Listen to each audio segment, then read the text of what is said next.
Meenakshi Faculty of Physiotherapy. Admission open for BPT and MPT. Apply now.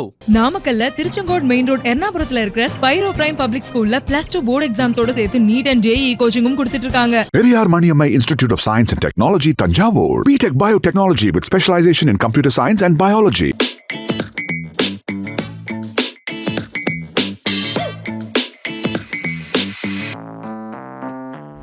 Super sir. கும்பம் பார்த்துட்டோம், மற்ற ராசிகள் எல்லாமே பார்த்துட்டோம். இப்போ முக்கியமாக மீனம் பார்த்துடலாமா சார்? மீனம் ராசிக்கு எப்படி இருக்கு? அதிக பொறுப்பு உணர்வுகள் கொண்டவர்கள் தான் இந்த மீனராசிக்காரர்களை பொறுத்தவரை. எதையுமே கொடுத்தா தன்னுடைய பொறுப்பை கரெக்டாக கடமையை சிறப்பாக செய்யணுன்ற ஒரு எண்ணமும் சிந்தனையும் கொண்டவர்கள் தான் இந்த மீனராசிக்காரங்க. அப்படியேப்பட்ட ராசியாதிபதியாக இருக்கக்கூடிய குரு பகவான் இந்த ராசிக்கு 4ஆம் இடத்துல இருந்து 12ஆம் இடத்தையும் 10ஆம் இடத்தையும் பார்க்கிறாரு. அது மட்டும் இல்லை, 8ஆம் இடத்தையும் பார்க்குறாரு. அப்போ நீண்ட நாட்களாக இருந்த சின்ன சின்ன சிக்கல் பிரச்சனைகள் எல்லாம் தீர்வு கொடுக்கக்கூடிய ஒரு அமைப்பாற்றல் இந்த மீனராசிகள் கண்டிப்பாக உருவாக்கி கொடுக்கும். ஆனால் ஜென்மத்திலேயே சனி பகவான் வேற இருக்கிறார். அப்போ நம்ம செய்யலாமா வேண்டாமான்றது கொஞ்சம் சிந்தித்து செயல்படுத்தணும் அப்படின்றது ரொம்ப முக்கியம். அதே போல் ராசிக்கு 12ஆம் இடத்துல ராகு பகவானும் இருக்கிறார். அப்போ இது என்ன பண்ணுன்னா, தூக்கம் அதிகமாக இந்த டைமில் கெட்டு போச்சு அப்படின்னா உடல் ஆரோக்கியம் கண்டிப்பாக கெட்டு போகும். அதனால் தூக்கத்தை மட்டும் கொஞ்சம் கவனம் செலுத்தி கொள்வது ரொம்ப நல்லது. அதிக அலைச்சலை கொடுத்து தான் ஒரு காரியங்கள் வெற்றி பெற்று முடியும். ஏன்னா எடுத்த உடனே ஒரு காரியத்தை போன உடனே நமக்கு வெற்றி கிடைச்சிடும் அப்படின்னு சொன்னால் இந்த மீனராசிகள் இந்த டைமில் கண்டிப்பாக நடக்கவே நடக்காது. அதனால் இந்த பீரியடில் பொறுத்த வரைக்கும் ஒரு முறைக்கு 2 முறை அலைச்சலை கொடுக்கக்கூடிய ராசியாக தான் இந்த மீனராசிக்காரர்கள் கண்டிப்பாக இருக்கின்றது. இந்த மீனத்தை பொறுத்த வரைக்கும் பார்த்தீங்கன்னா, உங்களுடைய திட்டமிடுதல் அப்படின்ற விஷயத்துல களத்துல இறங்கி கரெக்டாக செய்யணும். இன்னொருத்தரை நம்பி கொடுத்தீங்கன்னா ஏமாற்றங்கள் கண்டிப்பாக நீங்கள் இந்த டைமில் அடைய போகிறீங்க. இந்த மீனராசிக்காரங்க இந்த குறிப்பாக சினிமா துறையில் இருப்பவர்கள், கலைத்துறையில் இருப்பவர்கள், கலைத்துறையில் கம்ப்யூட்டர் சம்மந்தப்பட்ட விஷயத்தில் இருக்கிறவங்களெல்லாம் கொஞ்சம் கவனம் செலுத்தணும். ஞாபக மறதி, கவனக்குறைவு, அசால்ட்டு குணம், இதெல்லாம் ரொம்ப சோம்பேறித்தனம், இதெல்லாம் இந்த மீனராசிக்காரர்களுக்கு அதிகமாகவே வரும். அப்போ இந்த டைமில் வர்றதுனால என்ன பண்ணணும், தன்னுடைய செயலில் கொஞ்சம் சுறுசுறுப்பாக காட்டணும். காலையில் நேரமாக எந்திரிக்கக்கூடிய பழக்கத்தை பழகினாங்கன்னா தான் மீனராசிக்காரங்க கண்டிப்பாக வெற்றியும் பெற முடியும். சூரியன் இவங்களை எழுப்புறத விட இவங்க எந்திரிச்சு சூரியனை பார்த்தாங்கன்னா வாழ்க்கையில் என்றும் ஜெயம் உண்டாகக்கூடிய ஒரு அமைப்பாற்றல் இந்த மீனராசிக்காரர்கள் கண்டிப்பாக உருவாக்கி கொடுக்கும். உடல் ஆரோக்கியத்தில் ரொம்ப கவனமாக இருக்க வேண்டும். அது மட்டுமல்ல, இந்த மீனராசிக்காரர்களை பொறுத்த வரைக்கும் ஆன்மீக எண்ணங்கள், ஆன்மீக சிந்தனைகளை ஏற்படுத்தி கொடுக்கும். இந்த மீனராசிக்காரர்களை பொறுத்த வரைக்கும் பௌர்ணமி நாளில் கிரிவலம் செல்லும் பொழுது அவங்களுக்கு நிறைய குழப்பத்திலிருந்தெல்லாம் மீண்டு வெளிவரக்கூடிய ஒரு அமைப்பாற்றல் இந்த மீனராசிக்காரர்களுக்கு கண்டிப்பாக உருவாக்கி கொடுக்கும். Super sir. மீனராசிக்காரங்களுக்கு இந்த குரு பயிற்சி எப்படி இருக்கு? மீனராசிக்காரங்களுக்கு ஜென்மத்தில் சனி பகவான் வந்திருக்காரு. அப்போ சனி கேந்திரத்தில் குரு பகவான் போயிருக்கிறது. கொஞ்சம் கவனமாக தான் செயல்படணும். இப்போ இந்த காலகட்டம் பார்த்திங்கனாக்கா, இந்த குரு பார்வை 8, 10, 12 அப்படின்ற ஒரு அடிப்படையில் மீனராசிக்கு பார்க்குது. அப்போ 8ஆம் இடத்துல குரு பார்க்குறாரு அப்படின்னும் போது பார்த்திங்கனாக்கா, வம்பு வழக்கு ஏதாவது இருந்ததுன்னா இவங்களுக்கு சுமூகமாக முடியக்கூடிய ஒரு காலகட்டம். அதே போல் 10ஆம் இடத்தை பார்க்கறதுனால தன் வீட்டை தானே பார்க்குறாரு. இருந்தாலும் அது பார்த்திங்கனாக்கா 10ஆம் இடத்துல குரு பகவானுடைய பார்வை இருக்கிறதுனால கவனமாக இருக்கணும். ஏதாவது புது தொழில் எதுனா ஆரம்பிக்கிறாங்கன்னா கொஞ்சம் பார்த்து அவங்க நிதானிச்சு தான் அவங்க அந்த செயல்படணும். அதே போல் 12ஆம் இடத்தையும் குரு பகவான் பார்க்குறாரு. 12ஆம் இடத்துல ராகுவும் இருக்காங்க. அப்போ ராகு தூக்கத்தை கெடுக்கும். தூக்கம் இல்லாமை, அதே போல் நிறைய உழைப்பு அதிகமாக இருக்கும். அந்த அளவுக்கு அவங்களுக்கு ஊதியம்ன்றது குறைவாக இருக்கும். இந்த காலகட்டம் அகலம் கால் வைக்காமல் இருக்கிறது நல்ல பலனை கொடுக்கும். அதே போல் 6ஆம் இடத்துல இருக்கக்கூடிய கேது பகவான், அப்போ அவரும் பார்த்திங்கனாக்கா இவங்களுக்கு இருக்கக்கூடிய எதிரிகளை வெளிக்காட்டக்கூடிய ஒரு காலகட்டம். அப்போ யார் நல்லவங்க யார் கெட்டவங்கன்னு அறிஞ்சு நடக்கக்கூடிய ஒரு அமைப்பாற்றலை ஏற்படுத்தி கொடுக்கும். பொதுவாக மீனராசி கொஞ்சம் கவனத்தோடு செயல்படுறது நல்லது. மீனத்துக்கு கவனம் அப்படின்னு சொல்லியிருக்கீங்க. சூப்பர். மீனராசியோட ஆலய வழிபாடுகள். மீனராசிக்காரங்க சூரியனார் கோயில் விடாமல் போயிடும். எல்லா வருஷமும் போகிறது விசேஷம். பழைய தடைகளும் பகைகளும் நீங்கிடும். தேகாருக்கு பொலிவு பெறும். ஜென்மத்தில் சனி இருப்பதனால ஆரோக்கியத்திற்கு உடற்பயிற்சி தான்.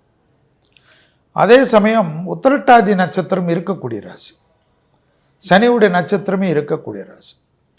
கேந்திரத்தில் குரு, அதனால் இரத்த பந்த உறவுகள், தாய் வழி உறவு, தந்தை வழி உறவுடன் ஆர்கியூமெண்ட்டில் வச்சுக்கூடாது. அவர்களுடைய தேக ஆரோக்கியத்தை நல்லா பார்த்துக்கணும். அது சின்ன வயசாக இருக்கட்டும், பெரிய வயசாக இருக்கட்டும், சகோதர சகோதரிகளுக்கு சின்ன உபத்திரம் கூட நீங்கள் தான் கூட இருந்து பார்த்து. உங்களுக்கே ரொம்ப நாளாக அது ஹெல்த்தில் இருந்த ஒரு பாதிப்பு நிவர்த்தி ஏற்படும். அது ஹாஸ்பிட்டலில் படுத்து ஒரு நாள் 2 நாளில் நல்லா ஆகிட்டு வெளில வருவீங்க. வாகனங்களில் மட்டும் கொஞ்சம் வித்தைகள் காட்டாமல் இருக்கும். தொழில் நிச்சயமாக கொடுக்கும். நாளில் வரக்கூடிய குரு தொழிலை கொடுக்கும். தொழிலே இல்லை, என்ன செய்கிறேன்லாம் இல்லாமல் விசிட்டிங் கார்டை டிசைன் போட்டு வச்சுக்கணும். அந்த அளவுக்கு டிசைன் போட்டு இவங்க விசிட்டிங் கார்டை கொடுக்கக்கூடிய அளவுக்கு அதில் ஒரு பெரிய பேர் புகழ் கிடைக்கும். சுபவிரய பிராப்தம் அதிகமாக இருக்கும். ஸோ மீன ராசிக்காரர்கள் இருக்கக்கூடிய வீட்டில் வசதிகள் பெருக்கிக் கொள்வது, வீடு வாங்குவது, நிலம் வாங்குவது, முதலீடு செய்வது, அனுகூலம் ஏற்படுவது, தனிப்பட்ட முறையில் செல்வாக்கு ஏற்படுவது, எல்லாம் ஏற்படுவது கண்கூடாக பார்க்கலாம். தேக ஆரோக்கியத்தில் மட்டும் கண்டிப்பாக வயிற்று உபத்திரத்தில் சிறிய உபத்திரம் கூட பார்த்துக்கும். Liver function test, kidney function test, முதுகு தண்டுவடம் கொஞ்சம் எல்லாமே பார்த்துக்கிறது மீனத்துக்கு ரொம்ப ரொம்ப முக்கியம். உடற்பயிற்சியை செய்தால் மன அழுத்தம் வராது. இல்லை என்றால் மன அழுத்தம் நிச்சயமாக ஏற்படக்கூடிய அமைப்பு.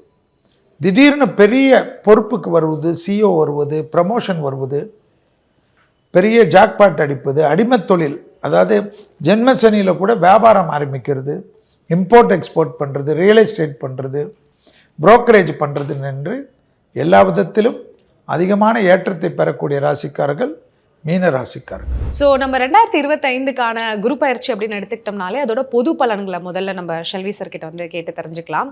ஸோ சொல்லுங்கள் சார், என்ன மாதிரி பொது பலன்கள்? முதலில் குமுதம் பக்தி நேயர்களுக்கு அனைவருக்கும் இனிய குரு பயிற்சி நல்வாழ்த்துக்கள். குமுதம் நிர்வாக இயக்குனர் அருமை அண்ணன் வரதராஜன் அண்ணன் அவர்களுக்கு எங்களுடைய ஜோதிடர்கள் அனைவரும் சார்பாக நன்றிகள். குரு பயிற்சி, ரிஷபத்தில் இருந்த குரு மிதுனத்துக்கு பயிற்சி ஆகிறது. இந்த வருடத்தில் 12 வருடத்துக்கு ஒரு முறை மிதுனத்துக்கு வருவார். ஒரு ராசிக்கு குரு வந்து மாறக்கூடியது 12 வருடம். திருக்கணிதத்தின்படி 14/5/2025, வாக்கியபடி 11/5/2025. ஜோதிடர்கள் நாங்களும் தப்பித்தோம், நேயர்களும் தப்பித்தார்கள். இல்லைன்னா இதுக்கு ஒரு பட்டிமன்றம் நடக்கும். இந்த பட்டிமன்றத்தில் இப்பொழுது வந்து எல்லோருக்கும் விமோசனம் ஆயிடுச்சு. குருவுடைய ஸ்தான பலனை விட பார்வை பலன் தான் ரொம்ப முக்கியம். மிதுனம் என்பது குருவுக்கு பாதகத்தை கொடுக்கக்கூடியவர். அதை ஞாபகத்தில் வச்சுக்கணும். மிதுன ராசிக்கு, மிதுன லக்னத்துக்கெல்லாம் அவர் ஜன்மத்தில் மிதுனத்துக்கு வருவதை கணக்கில் கொண்டு கோச்சார ரீதியாக திருக்கணிதத்தின்படி குருவுடைய வீடான மீனத்தில் சனி ஏற்கனவே குடியிருக்கிறார். இப்பொழுது பெயர்ந்திருக்கக்கூடிய ராகு கும்பத்தில் வரக்கூடிய அமைப்பு, சிம்மத்தில் கேது இருக்க தான் இந்த குரு பயிற்சியுடைய தத்துவங்கள். இதை வைத்து தான் பலன். குருக்கு சிறப்பு பார்வையாக 5ம் 9ம், சமசப்தம பார்வையாக 7ஆம் பார்வை. இந்த குரு பார்வைப்படக்கூடிய வீடுகளுக்கெல்லாம் விமோசனம். அப்படி பார்த்தா துலாத்துக்கு விமோசனம், துலாம் ராசிக்காரர்களுக்கு. அடுத்ததாக தனுசு ராசிக்காரர்களுக்கு, அதுக்கு அடுத்ததாக கும்ப ராசிக்காரர்களுக்கு. அதில் துலா ராசிக்காரர்களுக்கும் கும்ப ராசிக்காரர்களுக்கும் மொத்த விமோசனம், மொத்த பாப விமோசனம் என்று சொல்வார்கள். அந்த அளவுக்கு நல்லதை பண்ணுவார்கள், பண்ணணும். அப்படி பண்ணலைன்னா உங்கள் ஜாதகத்தை தூக்கணும், உங்கள் ஜோசியர்கிட்ட தான் நீங்கள் ஓடணும். Meenakshi Faculty of Physiotherapy admission open for BPT and MPT. Apply now. நாமக்கல்ல திருச்செங்கோடு மெயின் ரோட் எர்ணாபுரத்துல இருக்கிற ஸ்பைரோ பிரைம் பப்ளிக் ஸ்கூல்ல +2 போர்டு எக்ஸாம்ஸோட சேர்த்து நீட் அண்ட் JEE கோச்சிங்கும் கொடுத்துட்டு இருக்காங்க. Periyar Maniammai Institute of Science and Technology, Tanjavur. BTech Biotechnology with specialization in computer science and biology.